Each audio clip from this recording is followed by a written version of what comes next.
Vamos discutir um pouquinho aqui sobre losango, né? Losango é um quadrilátero, ele possui quatro lados, né? É também um paralelogramo, porque os lados opostos eles são paralelos, beleza? E tem uma característica, os lados devem ter a mesma medida.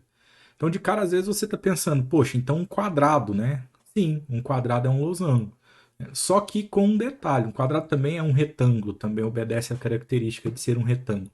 Mas o detalhe extra do losango é o seguinte: os ângulos internos dele não necessariamente devem ser de 90 graus, como é o quadrado. Então, o que você está enxergando aí na imagem é algo parecido com um quadrado, um pouquinho virado, né? Mas o losango não necessariamente tem esses 90 graus. Então, eu posso fazer isso, que continua sendo um losango. Tá? Eu posso fazer isso aqui, né? E aí eu ainda tenho um losango. Tá? Então, é basicamente essa a ideia de losango. Tá? E ele tem algumas características fundamentais aí. Os lados dele têm mesma medida, isso é importante. E ele também possui diagonais. Então, vamos colocar as diagonais dele aqui. Ó. Uma das diagonais é essa, a gente chama de diagonal menor. É visível que ela é menor do que essa outra aqui. Ó. Nós chamamos de diagonal maior. Vamos fazer algumas considerações sobre o losango, então. Se ele tem as mesmas medidas, se ele possui as mesmas medidas, né, de lado, então todos os lados têm a mesma medida, esse lado aqui, ó, tem a mesma medida desse. Beleza. Isso forma para nós, se você observar essa diagonal maior, forma para nós um triângulo, né? O triângulo aqui ADD'.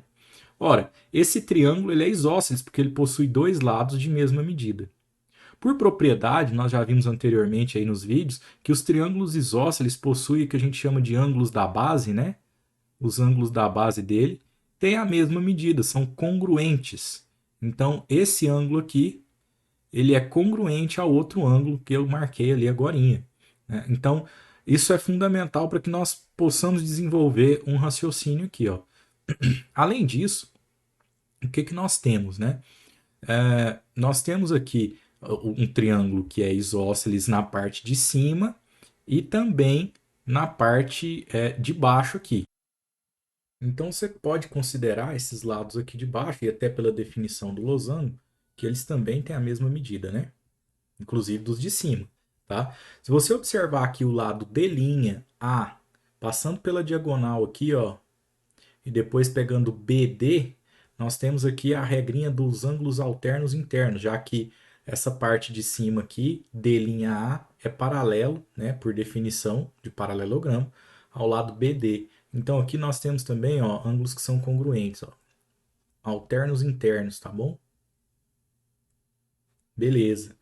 E o contrário também existe, né? Pela direita aqui, ó, você tem esse ângulo congruente a esse. Não se esqueça de que o triângulo de baixo também é isósceles, já que nós temos dois lados de mesma medida. Então veja, esse ângulo aqui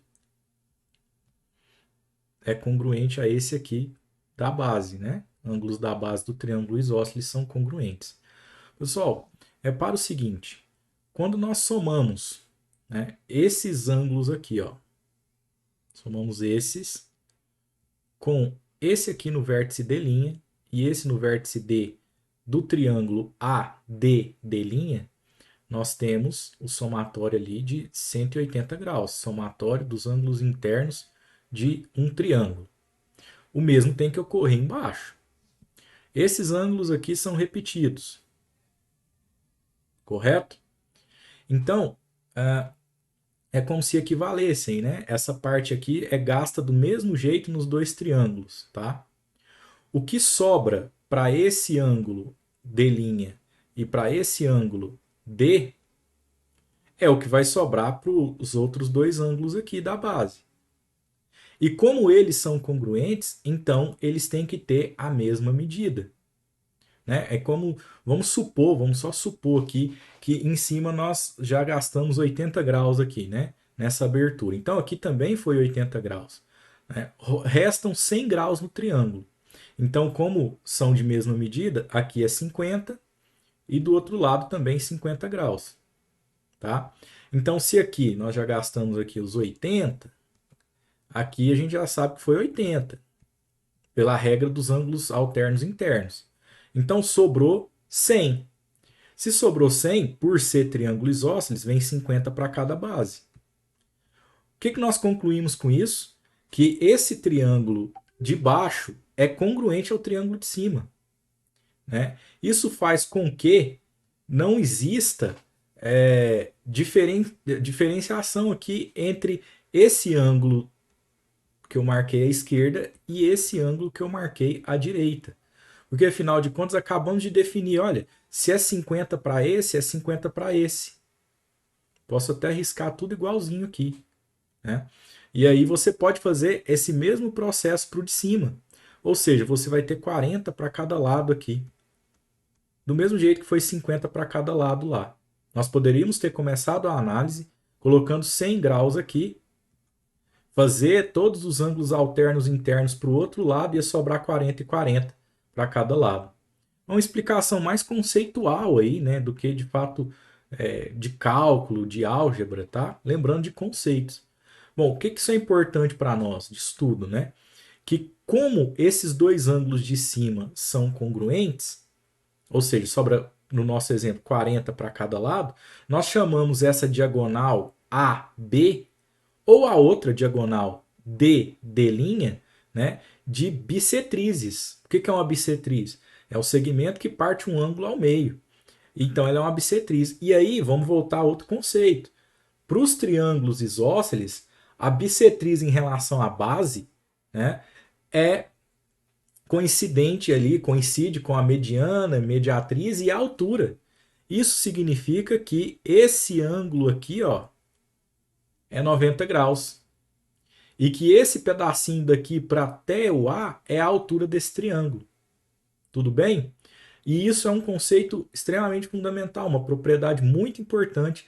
Na sequência nós vamos ver a área do losango, né? E vai ser preciso da altura, tá? Então é uma propriedade. Qual que é essa propriedade? Que o encontro aqui das diagonais, né, faz um ângulo de 90 graus, tá bom? E outra propriedade que nós vimos é que os ângulos opostos são congruentes. Então aqui a gente exemplificou com 80 e 80, né? Aqui foi 100 e 100, beleza? Então por hora é isso. Né? Mostramos losangos, tratamos das diagonais, mostramos essas propriedades que têm a ver com ângulos, né, internos.